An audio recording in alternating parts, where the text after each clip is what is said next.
안녕하세요. 저는 이제 막 결혼을 앞둔 한 여성입니다. 이곳의 사연들을 읽다 보면 많이 안타깝기도 합니다.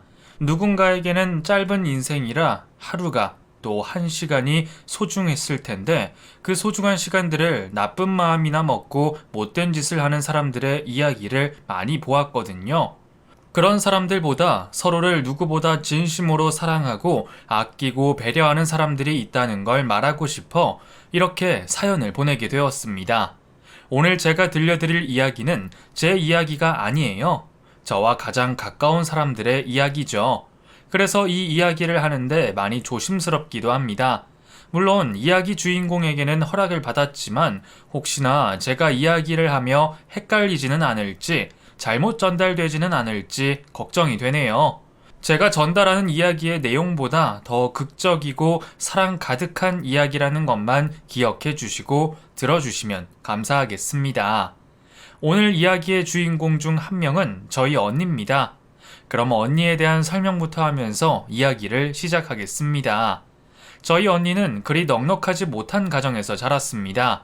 아빠의 외벌이로만은 생활이 힘들어서 언니가 유치원을 들어가기 전에 엄마마저 일터로 나가시게 되었어요. 사실 어린아이 둘을 두고 맞벌이를 한다는 결정이 쉽지는 않았지만 어려운 가정 형편 탓도 있었고 언니가 어린 나이에 맞지 않게 무척이나 어른스러웠기 때문이에요. 엄마가 일을 나가시기 전 가정주부로서 집안일을 하시고 있을 때 자신도 아직은 보살핌이 필요한 나이에 제 기저귀도 갈아주고 감기도 걸리지 않게 목욕도 시켜줄 만큼 성인의 몫을 하는 언니였죠. 언니는 장녀로 태어나서 그런 건지 누가 말하지 않아도 시키지 않아도 항상 책임감을 가지고 뭐든 알아서 하는 성격이었어요. 그런 탓에 엄마가 오랜 시간 집을 비우는 일이 있어도 저희들 걱정은 하지 않아도 될 만큼 야무진 언니였어요. 엄마가 일을 나간 뒤로는 제 밥을 먹이는 거며 설거지, 세탁기, 빨래 등등 집안일 모두를 엄마를 대신해 할 정도였죠. 부모님께서는 그런 언니의 모습을 보면서 뿌듯함과 동시에 믿음이 더욱더 가셨나 봅니다. 지금 생각해보면 그 나이 때 어린아이가 하기에는 고개가 갸우뚱거릴 일들도 시키시기 시작하셨으니까요. 지금이야 간단하게 어디에서든 휴대폰으로 공과금을 낼 수 있었지만 그때는 일일이 용지를 가지고 은행에 갔어야 했잖아요. 언니는 그런 것들도 부모님께 몇 번 배우고 나서 혼자서도 곧잘 했습니다. 점점 집안일을 하는 연차가 늘어날수록 언니가 하는 일은 많아졌고 어린 제 교육도 도맡아 하면서 엄마와 언니의 역할을 모두 다 하고 있었죠. 하지만 잘 해내고 있었던 언니에게는 그 모든 게 부담이 되었습니다. 부모님의 기대와 보살핌이 필요한 어린 제가 있었기에 표현을 못했던 것 뿐이죠. 어린아이가 감당하기엔 벅찬 책임감이었는지 중학생이 되면서 언니는 조금씩 변해가기 시작했어요. 아무래도 초등학생이 된 저도 손이 덜 가기 시작했고 사춘기도 함께 왔기 때문이겠죠. 방황을 시작한 언니는 큰 사고를 치지는 않았지만 부모님과 대립하면서 처음으로 반항도 하고 짜증을 내는 모습도 보여줬습니다. 옆에서 보는 저는 그런 언니의 마음도 충분히 이해가 갔어요. 그래서 부모님이나 언니 둘 중 한쪽이 양보하기만 바랬죠. 그런 상황에 오히려 불을 지피는 일이 생겼습니다. 언니가 같은 중학교 같은 학년의 남학생과 연애를 시작하게 된 거예요. 언니의 달라진 모습에 수상함을 느낀 제가 몰래 일기장을 보면서 저만 알게 되었고 학교가 끝난 뒤 친구들과 놀다 그 오빠와 다정하게 있는 언니를 보면서 제게 들키게 되었죠. 워낙 보수적인 부모님이 아시면 큰일이 난다는 걸 알았던 언니는 제게 비밀로 해달라며 입단속을 시켰습니다. 그때 저는 처음으로 보는 언니의 부끄러워하는 모습이 재밌기도 하고 좋아 보여서 그 말을 따르기로 했죠. 저 또한 이성에게 관심이 점점 생기고 있을 때라 같은 방을 쓰던 언니에게 오빠와 있었던 일들을 물어보고 들으며 좋아라 했어요. 하지만 그 비밀은 오래가지 못했습니다. 두 사람의 다정한 모습을 목격한 동네 아주머니 때문에 부모님이 알게 되셨고 언니 방을 찾아보다 두 사람이 연애를 하고 있는 증거들을 확인하시게 된 거죠. 지금 학생들과 달리 그 당시에는 연애하는 학생들이 많지 않았고 사실 부정적인 시선으로 보는 경우가 많았어요. 학생인 남녀가 연애를 하면 공부를 등한시하고 노는 아이로 취급하곤 했죠. 더군다나 부모님 두 분 모두 엄청나게 보수적인 분들이라 언니의 연애를 이해하시지 않았습니다. 어디 조그만한 것들이 연애질이야? 너 반항하는 것도 다 걔 때문에 그러는 거냐? 괜히 아빠 엄마 학교에 불려가게 하지 말고 내일부터 당장 걔랑 만나지 마라. 알겠어? 그래. 학생들이 학생다워야지. 무슨 연애야? 양아치들이나 하는 짓 하지 말고 공부나 해라. 너도 이제 곧 있으면 고등학생이고 수능 봐야지. 무슨 양아치라는 소리까지 해. 그리고 형훈이 걔 우리 학교에서 전교 1, 2등 하는 애야. 선생님이든 애들이든 붙잡고 물어봐. 열이면 열 다 우등생이라 말하지. 그리고 좋아하는 게 죄야? 겨우 손잡고 대화하고 서로를 위해 생각하는 게 그렇게 큰 죄냐고. 당연히 부모님은 헤어지라는 말을 하셨지만 언니도 그럴 수 없다며 호락호락하지 않았어요. 그런데 이 소동은 우리 집만의 문제가 아니었어요. 언니와 사귀는 형훈 오빠네 집안에서도 이를 알게 되며 헤어지라며 혼을 나고 있었죠. 그나마 우리 집에서는 오빠가 우등생이라 학생 신분을 제외하면 반대의 명분이 없었지만 형훈 오빠네에서는 성적이 떨어질 수도 있다면서 더 난리를 쳤다고 들었습니다. 그런데 언니만큼이나 오빠도 언니에 대한 마음이 진심이었는지 기어코 부모님을 설득시켰다고 하더라고요. 거기다 저희 부모님을 만나 허락을 받겠다며 직접 집으로 찾아왔습니다. 저희가 사귀고 어른들께 먼저 말씀을 드려야 했는데 그러지 못해서 걱정을 끼친 것 같아 죄송합니다. 그런데 저랑 지민이 서로 많이 좋아합니다.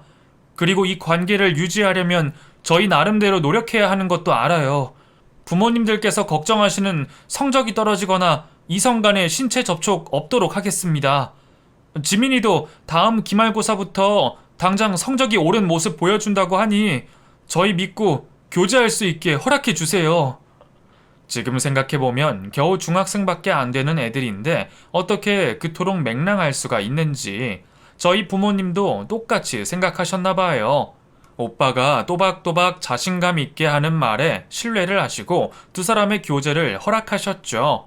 물론 감시의 눈초리는 거두시지 않으셨지만 두 사람은 부모님에게 말한 약속을 모두 지켰고 누가 보더라도 학생 본분을 잊지 않고 예쁘게 교제를 해나갔어요.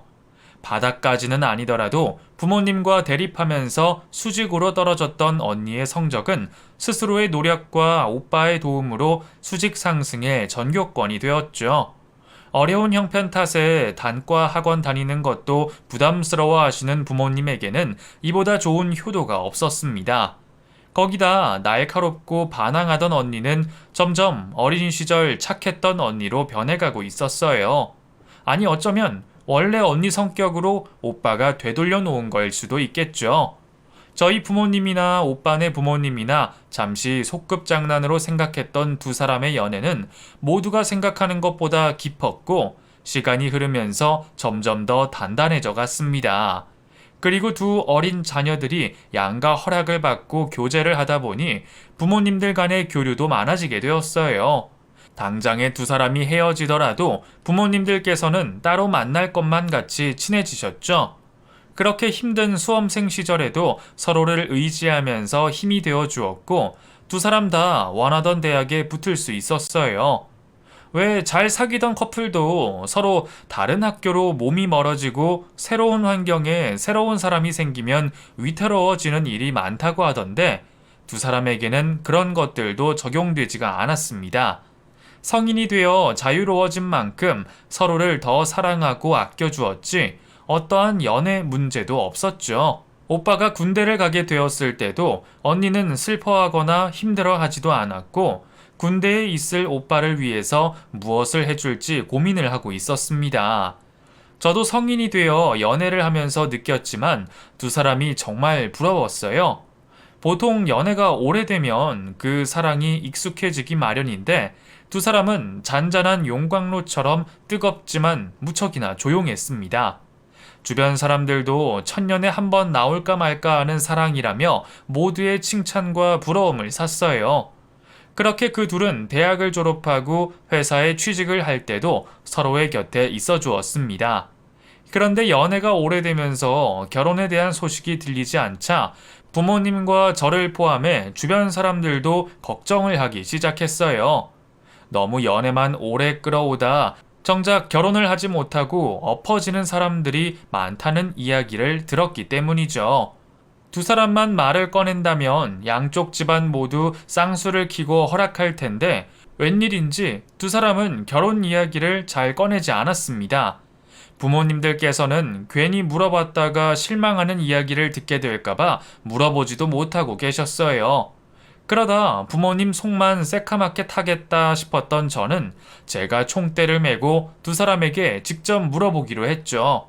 맨정신으로는 말하기가 힘들어서 종종 같이 하는 술자리를 핑계 삼아 모임을 가지게 되었고 분위기가 한껏 오르게 되자 제가 질문을 하게 되었습니다. 그런데 언니도 오빠도 왜 결혼할 생각을 안 해? 아니, 우리 가족들 몰래 혼인신고라도 한 거야? 아니면 이제 그냥 친구로 지내는 거야? 연애의 끝은 결혼이잖아. 언제까지 연애만 할 거야? 응? 우리가 매번 말했잖아. 결혼한다고. 뭐? 아니, 언제? 아빠도 엄마도 아저씨네도 못 들었다고 하던데? 무슨 소리야. 다 들어놓고. 우리가 고등학교 때부터 딱 30 되면 우리 사귄 날짜에 결혼한다고 노래를 불렀는데 지금 거기에 맞춰서 돈 모으고 준비하고 있는데 다들 까마귀 고기를 먹었나? 아니, 누가 결혼을 그렇게 발표해? 정식으로 인사드리고 언제 하겠다 이렇게 말을 해야지. 우리 사이에? 회사 다니는 우리보다 부모님 둘이 더 자주 만나시면서 네 분 전부 우리 말은 기억 못 하신 거야? 거기다 맨날 결혼한다고 날짜까지 말했는데 기억하기 얼마나 쉬워. 우리가 만난 날인데. 황당하게도 자신들은 날짜에 맞춰서 결혼 준비를 하고 있었습니다.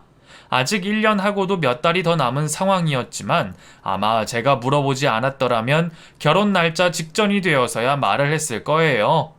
듣는 사람이야 황당했지만 그만큼 두 사람은 평생을 함께하는 것이 당연했고 자연스러운 다음 과정이었습니다. 이 소식을 저에게 들으신 부모님들께서도 무척이나 황당해 하셨지만 참 두 사람답다고 말을 했어요. 두 사람이 얼마나 단단한 사랑을 하고 있는지 알면서 우리 기준으로 두 사람을 맞춰보았던 것이 잘못이었죠. 느긋한 두 사람과 다르게 발등에 불이 떨어진 쪽은 남은 가족들이었습니다.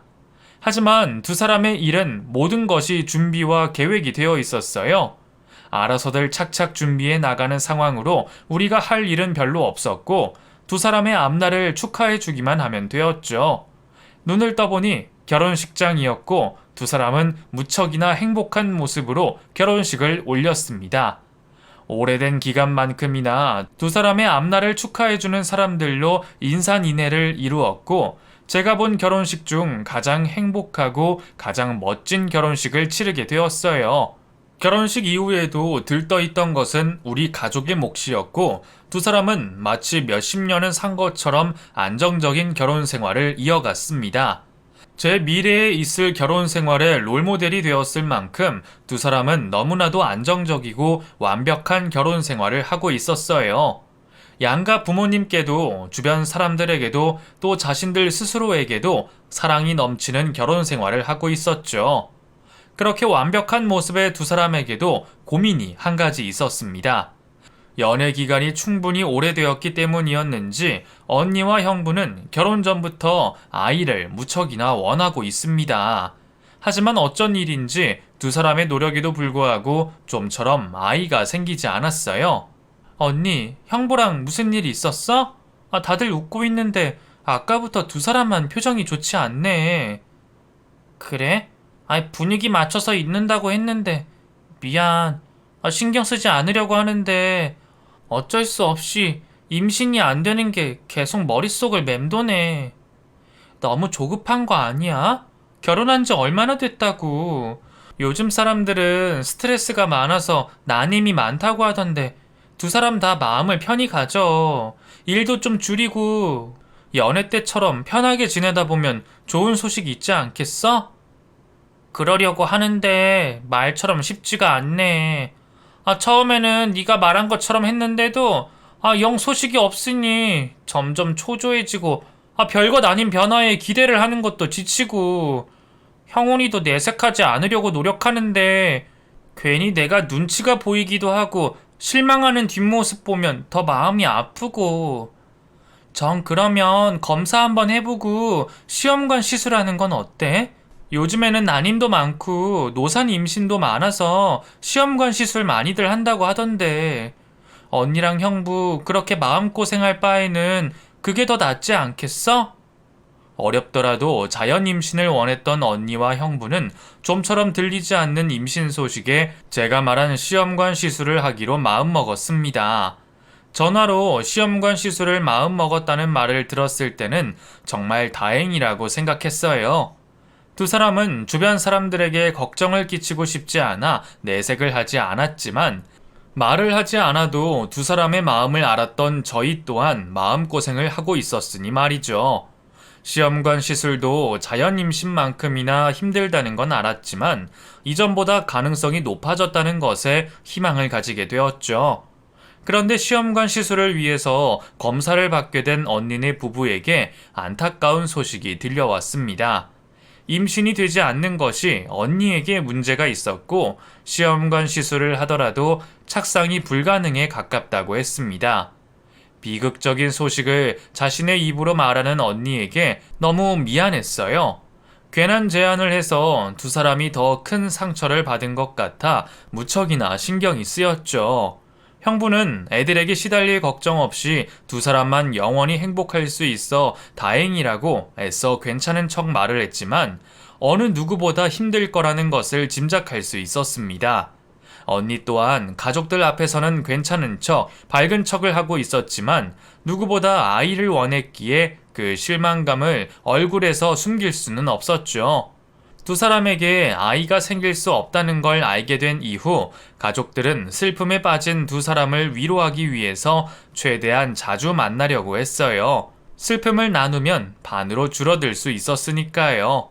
하지만 두 사람은 우리 가족의 위로도 부담스러웠는지 만남을 거절했습니다.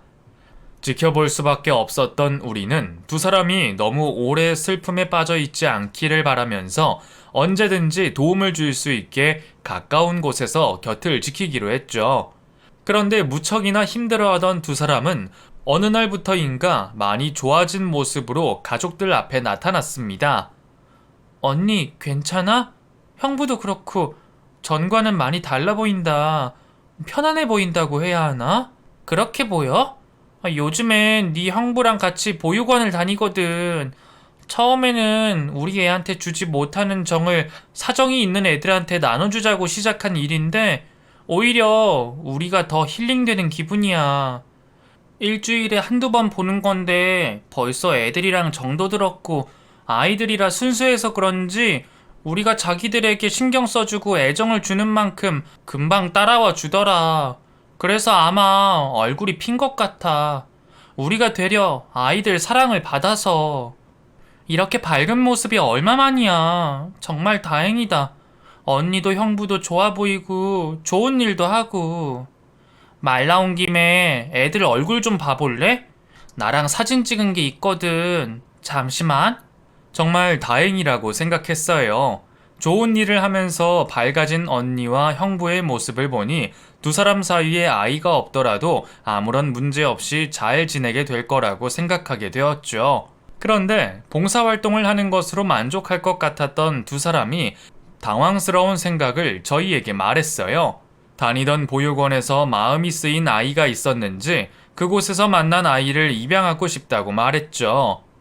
엄마, 아빠, 저랑 형훈이 할 말이 있는데 저희가 봉사활동 다니는 보육원에서 알게 된 한 아이가 있어요. 저희가 그 아이를 입양을 하고 싶어서요. 저희 둘은 계속 입양에 대해서 대화하면서 마음의 결정을 했어요. 그런데 저희들만 결정해서는 안 되는 문제 같아서요. 그 연지라는 아이인데 엄마 아빠도 보시면 분명 좋아하실 거예요. 5살인데 또래보다 말도 빠르고 생각도 깊어요. 그리고 얼굴도 얼마나 이쁜. 너 지금 무슨 소리 하는 거야? 누굴 입양해? 너희가 지금 불임 때문에 온 정신이 거기에 쏠려서 그러는 거야. 자기가 10달 품어서 낳은 아이도 키우기 힘든데 누구 자식인지도 모르는 애를 데리고 와서 어떻게 키우려고 그래? 너희 둘이 결혼해서 알콩달콩 소꿉장난처럼 사니까 애 키우는 것도 쉬워 보여? 거기다 갓난쟁이도 아니고 5살이나 된 애를 데리고 오겠다고? 사리분별까지는 아니더라도 자기 엄마 아빠 개념은 생긴 아이를 TV에서 좋은 설레만 있다고 너희들한테 똑같은 일이 생기는 거 아니야. 걔가 사춘기 되어봐라. 자기 스스로에게 혼란스러워할 거고 그러다 보면 갈등이 생길 수도 있어. 그것뿐일까? 어느 날 친부나 친모가 나타나 봐라. 그건 또 얼마나 골치가 아프니? 우리는 너희 둘 행복하게 지낸다면 손자 손녀 필요 없으니 너희들 스스로 가시밭길 갈 생각 하지도 마라. 오늘 얘기 없던 걸로 하자. 어머님, 저희도 그 정도 벌어질 상황은 예상하고 말씀드리는 거예요. 아이가 자신이 입양된 걸 이해하고 잘 적응해 가는데 저희가 더 공부해야겠지만 저희 정말 한 가족이 되어서 잘 살아갈 자신 있어요. 저희도 쉽게 생각하고 내린 결정 아니니 다시 한 번만 재고해 주세요. 재고든 뭐든 다시 얘기 꺼내지도 말어. 생각보다 부모님의 반대는 완강하셨습니다. 아이를 너무 가지고 싶은 마음에 언니와 형부가 잠시 잘못된 생각을 하고 있다고 생각하셨어요. 거기다 아무것도 모르는 아기가 아닌 어느 정도 나이가 있는 아이라는 것에 더 반대를 하셨죠. 두 사람은 부모님의 반대에도 강행을 하는 것처럼 행동했지만 그마저도 쉽지 않았습니다. 저희 부모님뿐만 아니라 사돈 어른들께서도 똑같은 반응을 하셨기 때문이죠. 양가 부모님들께서 노발대발 하시며 난리를 치시니 두 사람도 어쩔 수가 없었습니다.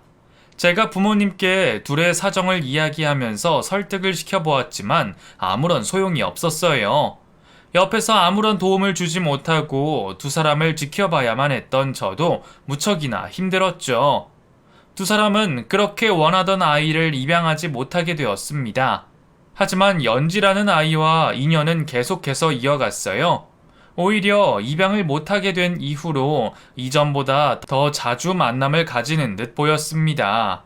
매주 찾아가고 연락을 하는 건 물론이고 아이를 데리고 놀이공원도 다니는 것 같았어요. 아이와 한 가족이 되지는 못했지만 그렇게 인연을 계속 이어나가는 것에 만족을 하는 언니와 형부였죠. 그런데 두 사람에게 더 큰 불행이 다가왔어요. 그때는 언니가 입양 관련으로 가족들과 갈등을 빚으면서 단순히 마음고생으로 몸이 안 좋은 줄 알았습니다. 볼 때마다 살이 빠지는 모습을 보면서 안타까운 마음에 기분 전환도 시킬 겸 제가 데리고 나가 맛있는 음식도 사주어 봤지만 언니는 입맛이 없는지 잘 먹지 않았어요. 형부도 그런 언니를 위해서 마음을 편히 가지게 노력도 하고 좋아하는 음식들도 잔뜩 사와 먹여도 봤지만 소용이 없었습니다. 그런데 어느 날 회사에서 일을 하고 있는 와중에 형부에게 전화가 걸려왔어요. 언니가 회사에서 쓰러져 병원으로 실려갔다는 전화였죠. 당시 형부가 멀리 있는 공장으로 나가 있어 제가 대신 병원으로 향하게 되었습니다. 회사에서 갑자기 배를 움켜쥐며 쓰러졌다는 언니는 큰 문제가 있는지 여러 검사를 받아야 했고 다음번 정밀 검사를 위해서 재차 병원에 방문을 해야 할 정도였습니다. 저 역시나 언니의 건강이 무척이나 걱정이 되어 정밀 검사를 하는 날 형부와 함께 병원에 따라가게 되었어요. 그리고는 의사 선생님께 충격적인 병명을 듣게 되었죠. 언니는 췌장암 말기였습니다. 의사의 말로는 몇 달 전부터 음식물 섭취에 제한이 있었을 거고 복부 통증과 함께 구토도 있었을 거라 했어요. 그 이야기를 듣자 아차 싶었습니다. 저와 형부 모두 입양 문제로 언니가 예민해서 그런 거라 생각했으니까요. 그제서야 뒤늦은 후회가 밀려왔습니다. 내가 사랑하는 가족을 세심하게 지켜보지 못했다는 것에 너무 큰 죄를 지은 것 같았어요. 저도 그런데 형부는 오죽했을까요? 매일 같이 지내는 아내의 병을 알아차리지 못하고 키워온 것을 모두 자신의 탓을 하고 있었습니다. 의사는 치료를 권하긴 했지만 손을 쓰기에는 너무 늦은 상황이라고 했어요. 그렇다고 손을 놓고 있을 수는 없었습니다. 온 가족이 뭉쳐 신라 같은 희망일지라도 그것에 모든 걸 걸고 언니의 치료를 돕기로 했어요. 다른 말기 암들도 마찬가지겠지만 언니의 췌장암은 그런 가족들의 노력마저도 산산조각 내버렸습니다. 정말 손 쓸 틈도 없었습니다. 이렇게 짧은 생을 살 줄 알았으면 그동안 뭐 하나라도 더 내어주었어야 했는데 언니를 그렇게 떠나보내게 된 것에 너무 많은 후회가 남았어요. 저뿐만이 아니었습니다. 부모님들께서도 생전에 해주지 못한 것들과 암 판정을 받기 전 입양 문제로 마음을 쓰게 한 것에 대해 무척이나 후회하셨고 힘들어 하셨어요. 양쪽 가족들 모두 무척이나 힘든 시간을 보내게 되었죠. 하지만 우리 가족 중 누구보다 힘들었던 건 형부였어요. 언니와 연애를 시작하고 지금까지 단 한 번의 다툼도 없었을 만큼 서로를 사랑하던 사이였는데 한순간에 언니가 세상에서 사라지니 살아갈 목적을 잃어버린 듯한 형부였죠. 아마 죽지 못해 살아간다는 말을 들어보셨을 거예요. 형부의 모습이 딱 그랬습니다.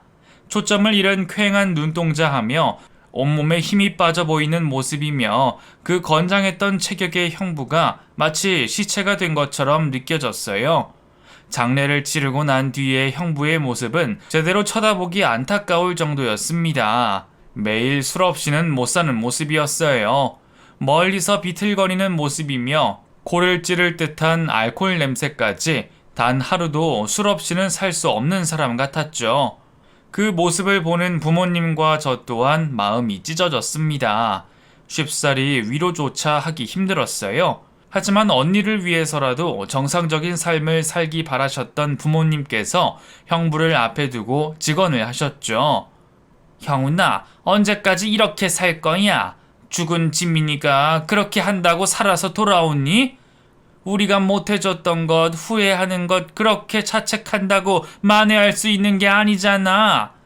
너가 정말 지민이를 위해서라면 잘 살고 있는 모습을 보여줘야지. 너 지민이를 그렇게도 몰라? 지금 네 모습을 보면 하늘나라에서 얼마나 슬퍼하겠어. 그리고 너도 이제 하루라도 빨리 새 출발을 해야지.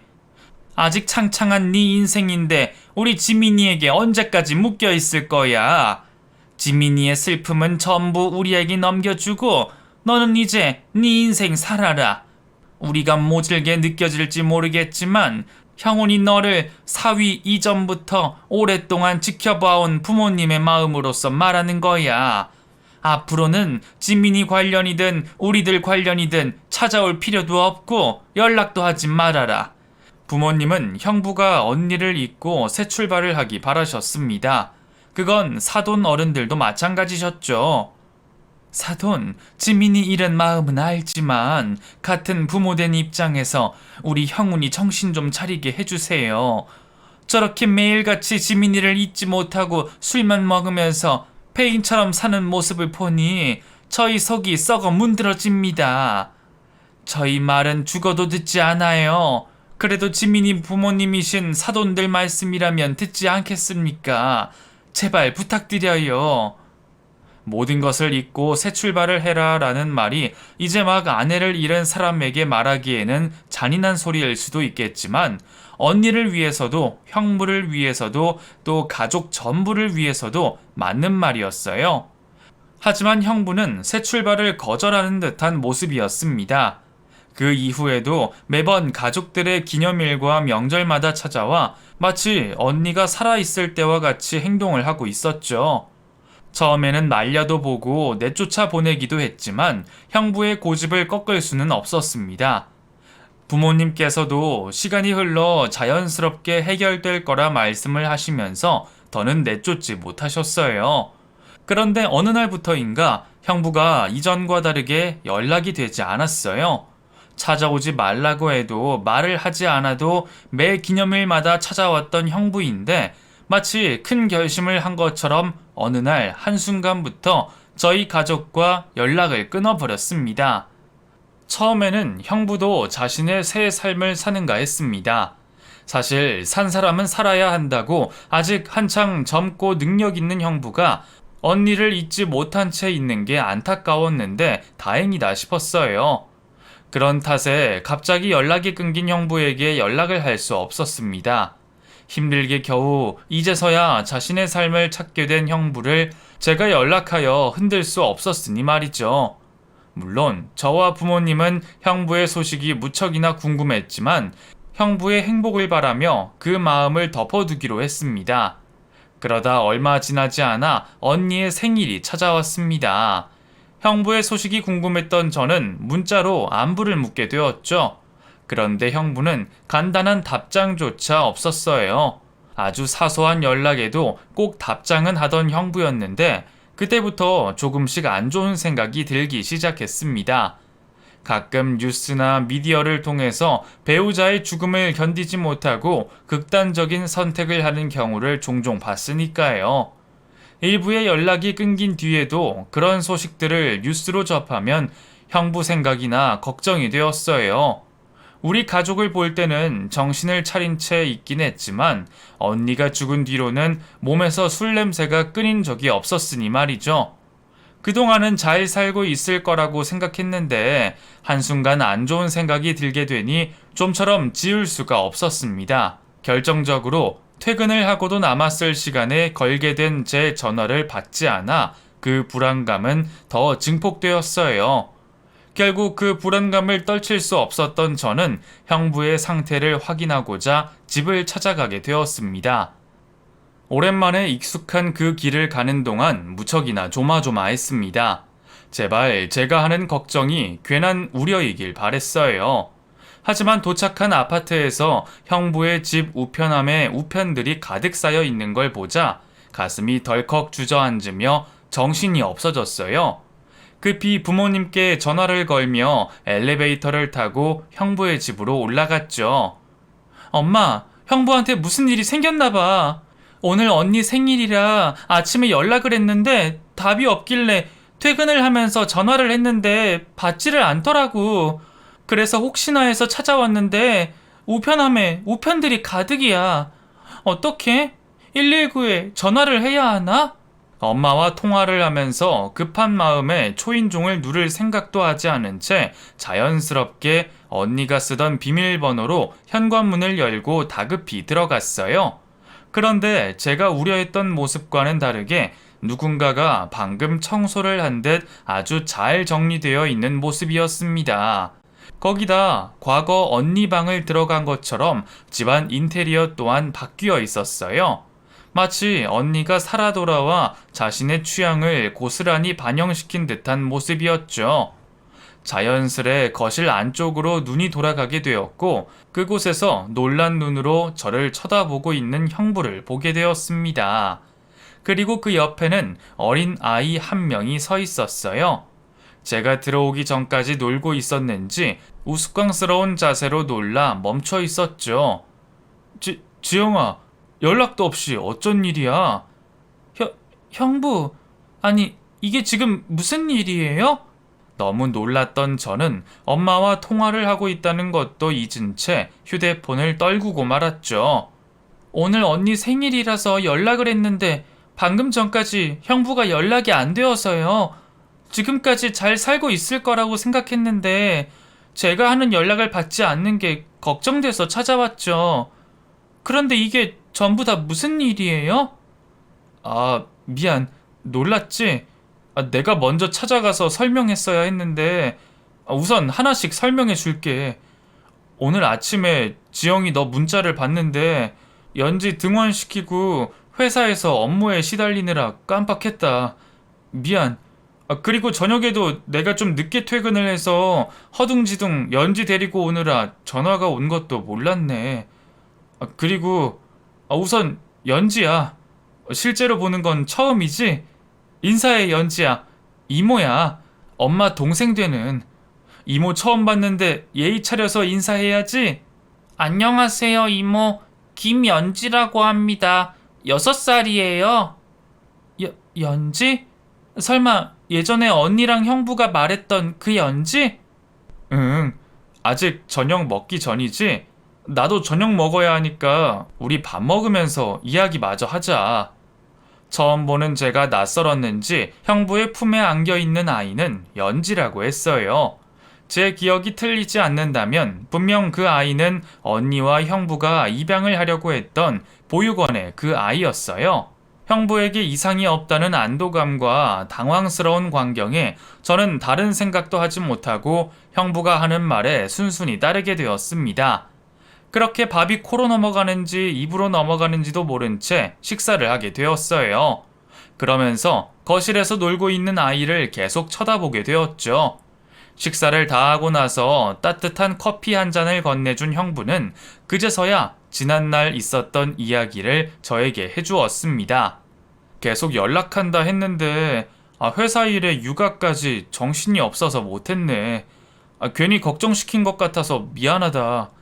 지영이 너가 보는 것처럼 연지 내가 입양해 왔어. 내가 연락을 끊었다고 너랑 장인 장모님께서 생각할 때쯤일 거야. 너도 알다시피 지민이 세상 떠나고 내가 폐인처럼 살았잖니.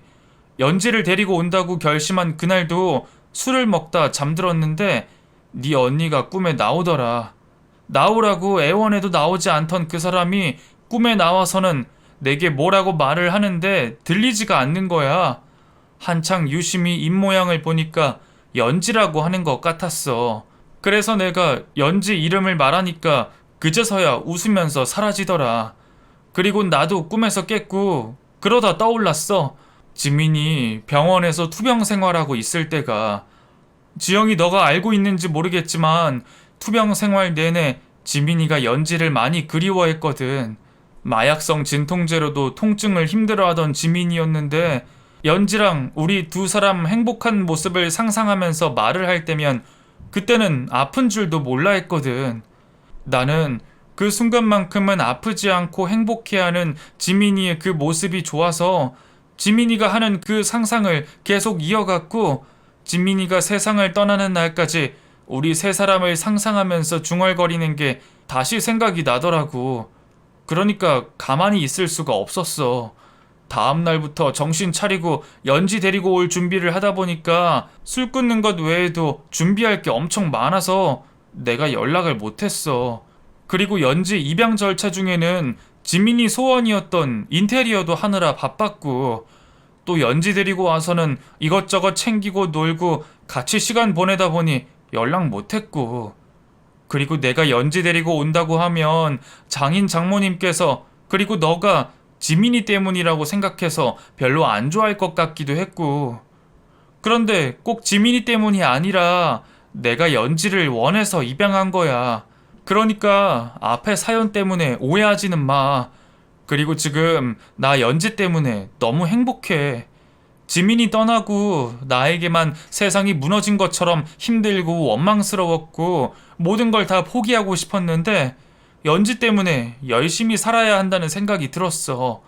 어쨌든 먼저 설명 못 해줘서 미안하다. 형부가 하는 이야기를 듣고 있다 보니 저도 모르게 눈물이 났습니다. 잊으라고 새 출발을 하라고 강요한다고 한순간에 변할 수 있는 마음이 아니었는데 아직까지 언니를 사랑하고 있는 형부를 너무 사지로 몬 것 같아 미안했습니다.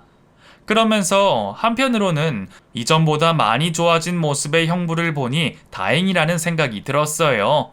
언니가 없는 형부에게는 연지가 꼭 필요한 존재였고 연지에게도 형부가 반드시 필요한 존재였습니다. 그런 두 사람의 모습이 아름답게만 보였어요. 모든 이야기를 형부에게 듣고 난 뒤 잠시 동안 연지와 시간을 보내고 집으로 돌아가게 되었습니다. 그리고 형부의 상황을 궁금해하셨던 부모님께서는 걱정이 앞서셨습니다. 형부가 언니를 잊지 못해 자신의 삶을 희생하는 것 같아 무척이나 마음 아파하셨죠. 하지만 제가 본 모습을 그대로 설명하니 조금씩 이해를 하시는 것 같았어요. 그러면서 다시 형부와 연락을 주고받게 되었죠. 갑작스러운 변화에 연지가 적응할 수 있도록 천천히 교류하게 되었고, 다행히 우리 모두를 좋아라 해주는 연지 덕분에 온 가족이 모여 시간을 보낼 수 있게 되었습니다. 그리고 형부는 그렇게 생각하지 말라고 했지만 우리 가족은 이것저것 형부에게 미안한 점이 많았어요. 어떻게 그 미안한 마음을 갚을 방법을 생각하다 홀로 연지를 키우는데 힘들어하는데 도움을 주기로 했죠. 그러다 보니 다시 형부와 만나는 날도 많아지게 되었고, 과거 언니가 살아있을 적처럼 지내게 되었습니다. 언니를 잃고 힘들어하던 부모님께서도 다시 찾게 된 사위와 새로 생긴 손녀로 인해서 조금씩 밝아지기 시작하셨어요. 긍정적인 변화는 우리 가족에게만 있던 것이 아닙니다. 형부 또한 저희 가족과 연지가 잘 지내는 모습을 보며 용기를 얻으셨던 것 같아요. 나중에 알게 된 사실이었지만 알고 보니 사돈 어른들께도 연지의 입양에 대해서 말을 한 적이 없었더라고요. 자신의 아들이 혼자인 몸으로 아이를 입양했을 거라 꿈에도 생각하지 못하셨던 사돈들께서도 무척이나 놀라셨지만 안정적이고 밝아진 모습의 형부를 보고는 이해를 하셨던 것 같습니다. 나중에는 연지의 생일날 양쪽 가족들이 모여 생일 축하 파티를 해줬으니 말이죠. 행복해 보이는 형부에게 가끔은 제가 질문을 하기도 해요. 형부에게 맞는 좋은 사람은 아직 없는지 말이죠. 형부, 아직 마음에 드는 사람 없어요? 혹시 언니 때문에 형부가 고집 부리고 있는 건 아닌지 아직 걱정이 돼서요. 아직까지도 그런 생각하고 있어? 물론 지민이만큼이나 좋은 사람이 생긴다면 나도 고민은 해보겠지만 아마 내 평생을 가도 그런 여자는 없을 거야. 나 지민이랑 잠시였지만 그걸로 충분히 만족해. 내게는 평생토록 지민이밖에 없을 것 같고, 그리고 이제는 연지 키워야 해서 그런 생각할 틈도 없어. 난 지금도 충분히 너무나도 행복하니까 그런 생각하지 마. 처음에는 형부의 그 말이 이해가 되지 않았는데 저도 이제 한 남자를 만나 평생을 약속할 시간이 가까워져 가니 그 말이 조금은 이해가 되기도 합니다. 언니가 곁에서 해주는 것만큼은 아니겠지만 앞으로도 우리 가족이 형부와 연지를 잘 보살펴 주려고 합니다. 이번 일로 겨우 종이에 끄적인 가족 관계보다 마음으로 맺어진 가족이 중요하다는 걸 알게 된 일이었어요. 앞으로 어떠한 일들이 생기게 될지 모르겠지만 연지와 형부에게 가족이라는 울타리 안에서 보호받을 수 있게 노력하도록 하겠습니다. 그럼 감사합니다.